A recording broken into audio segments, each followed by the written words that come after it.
ಚನ್ನಪಟ್ಟಣ ಉಪಚುನಾವಣೆಯ ಬಳಿಕ ಅಭ್ಯರ್ಥಿಗಳ ಸೋಲು ಗೆಲುವಿನ ಲೆಕ್ಕಾಚಾರದ ಮತಗಣಿತದ ಸಂಬಂಧಪಟ್ಟಂತೆ ನಾವು ಮಾಹಿತಿ ಕೊಡ್ತಾ ಇದ್ವಿ. ಕ್ಷೇತ್ರದ ಜನ ಏನ್ ಹೇಳ್ತಾರೆ, ಅಲ್ಲಿನ ಟ್ರೆಂಡ್ ಯಾವ ರೀತಿ ಬದಲಾಗಿದೆ ಕಳೆದ 15-20 ದಿವಸದಲ್ಲಿ ನೋಡ್ತಾ ಹೋಗೋಣ. ಜಮೀರ್ ಹೇಳಿಕೆ ಯೋಗೇಶ್ವರ್ಗೆ ದೊಡ್ಡ ಡ್ಯಾಮೇಜ್ ಅನ್ನ ಕೊಡ್ತಾ, ಗೆಲುವಿನ ಬಗ್ಗೆ ಕಾಂಗ್ರೆಸ್ನ ಯೋಗೇಶ್ವರ್ಗೆ ಆತಂಕ, ಭಯ ಕಾಡ್ತಾ ಇದೆ ಅವರಿಗೆ.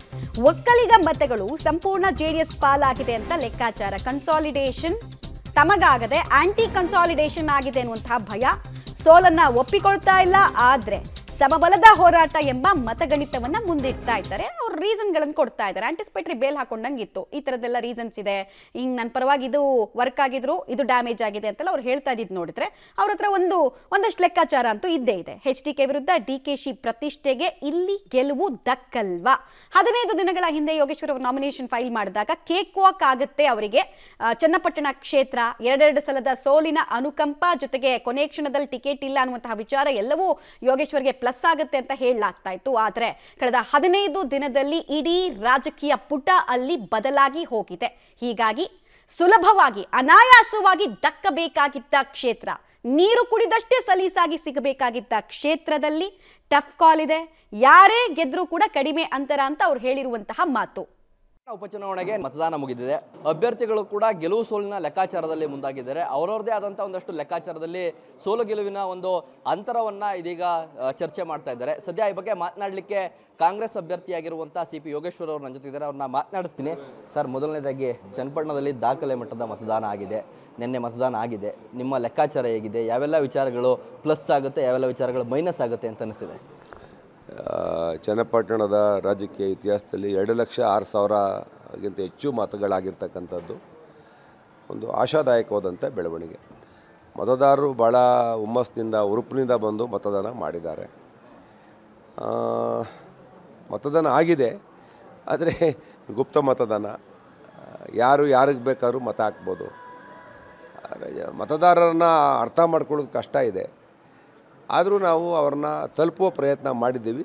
ಕಡಿಮೆ ಅವಧಿ ಇತ್ತು, ಭಾಳ ಅವ್ರನ್ನ ನೇರವಾಗಿ ಭೇಟಿ ಮಾಡ್ತಕ್ಕಂಥ ಪ್ರಯತ್ನ ಮಾಡಿದ್ವಿ, ಆದರೂ ಆಗಲಿಲ್ಲ, ಸಮಯದ ಅಭಾವ.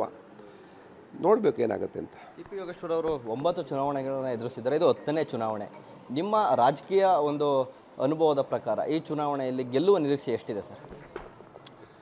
ಗೆಲ್ಲುವ ನಿರೀಕ್ಷೆ 50-50 ಇದೆ. ಏಕೆಂದರೆ ನಾನು ಭಾಳ ಚುನಾವಣೆಗಳು ನೋಡಿದ್ದೀನಿ. ಕಳೆದ 2 ಚುನಾವಣೆಯಲ್ಲೂ ಕೂಡ ನಾನು ನಿರೀಕ್ಷೆ ಇಟ್ಟಿದ್ದೆ ಗೆಲ್ತೀನಿ ಅಂತ, ಸೋತೆ ನಾನು. ಹಾಗಾಗಿ ಈಗ ಒಂದು ಆತ್ಮವಿಶ್ವಾಸದ ಕೊರತೆ ಇದೆ. ಯಾವಾಗಲೂ ಗೆಲ್ತೀವಿ ಅಂತ ಹೇಳ್ತೀವಿ, ಸೋತಿರ್ತೀವಿ, ನಾವು ಅರ್ಥ ಮಾಡ್ಕೊಳ್ಳೋಕ್ಕಾಗೋದಿಲ್ಲ. ಮತದಾರರ ಮನಸ್ಸಿನ ಮರ್ಮ ನಮ್ಗೆ ಅರ್ಥ ಆಗೋದಿಲ್ಲ.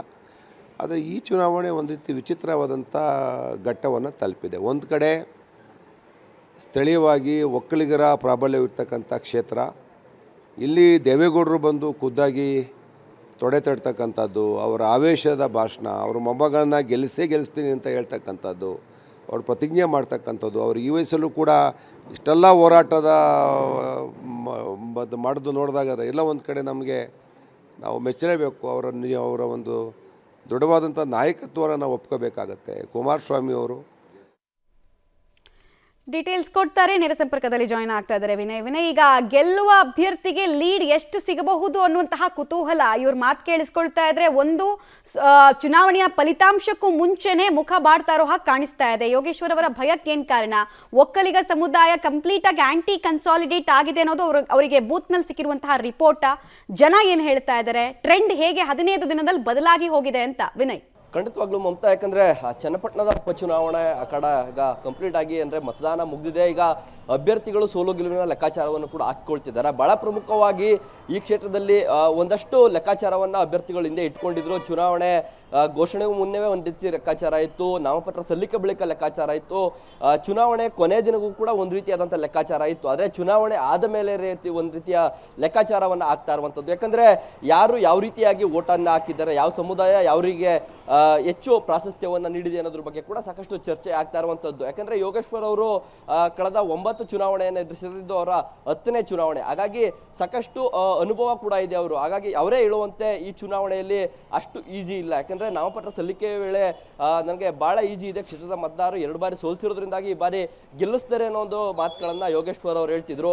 ಅದಾದ ಬಳಿಕ ಇದೀಗ ಮತ್ತೆ ಚುನಾವಣೆ ಆದ ಮೇಲೆ ಅವರು ಒಂದು ರೀತಿಯಾದಂಥ ಮಾತುಗಳನ್ನ ಹೇಳ್ತಿದ್ದಾರೆ. ಅಂದರೆ ಈ ಚುನಾವಣೆ ಅಷ್ಟು ಈಸಿ ಇಲ್ಲ, ನಮಗೆ ಸಾಕಷ್ಟು ರೀತಿಯಾದಂಥ ಒಂದಷ್ಟು ಸಮಬಲದ ಹೋರಾಟ ಕೂಡ ಇಲ್ಲಿ ಸಿಗುತ್ತೆ ಅನ್ನೋ ಮಾತನ್ನ ಕೂಡ ಯೋಗೇಶ್ವರ್ ಅವರು ಹೇಳ್ತಾ ಇರುವಂಥದ್ದು. ಯಾಕಂದ್ರೆ ಜಮೀರ್ ಅವರು ಆಡಿದಂಥ ಒಂದು ಸ್ಟೇಟ್ಮೆಂಟು ಸಾಕಷ್ಟು ಒಕ್ಕಲಿಗ ಮತಗಳನ್ನು ಕೂಡ ನಮ್ಮಿಂದ ಒಂದಷ್ಟು ಕಿತ್ತು ಅದನ್ನ JDSಗೆ ಕೊಡುವಂಥ ಕೆಲಸ ಕೂಡ ಆಗಿದೆ. ಅದು ಜಮೀರ್ ಅವರ ಸ್ಟೇಟ್ಮೆಂಟ್ ಮೇಲೆ ಒಂದು ರೀತಿಯ ನಮಗೆ ಹಿನ್ನಡೆ ಕೂಡ ಆಗಿರ್ಬೋದು ಅನ್ನೋ ಒಂದು ವಿಚಾರವನ್ನ ಯೋಗೇಶ್ವರ್ ಅವರು ಹೇಳಿರುವಂಥದ್ದು. ಅದಲ್ಲದೆ ಒಂದಷ್ಟು ಸಣ್ಣ ಪುಟ್ಟ ಕಮ್ಯುನಿಟಿ ಏನಿತ್ತು ಆ ಕಮ್ಯುನಿಟಿ ಕೂಡ ಕೊನೆ ಕ್ಷಣದಲ್ಲಿ ಅಂದ್ರೆ ದೇವೇಗೌಡರು ಬಂದು ಪ್ರಚಾರವನ್ನ ಮಾಡಿದ್ಮೇಲೆ ನಿರಂತರವಾಗಿ 6 ದಿನಗಳಲ್ಲಿ ಸುಮಾರು 32ಕ್ಕೂ ಹೆಚ್ಚು ಪ್ರಚಾರ ಸಭೆಗಳನ್ನ ದೇವೇಗೌಡರು ಮಾಡಿದ್ರು. ಅದೆಲ್ಲವೂ ಕೂಡ ಅವ್ರಿಗೆ ಅನುಕೂಲ ಆಗಿರ್ಬೋದು. ಆ ನಿಟ್ಟಿನಲ್ಲಿ ಸಮಬಲದ ಹೋರಾಟ ಇದೆ ಅನ್ನೋದನ್ನು ಕೂಡ ಯೋಗೇಶ್ವರ್ ಅವರು ಹೇಳಿರುವಂಥದ್ದು. ಮಮತಾ, ಧನ್ಯವಾದ ವಿನಯ್ ತಮ್ಮ ಮಾಹಿತಿಗಾಗಿ.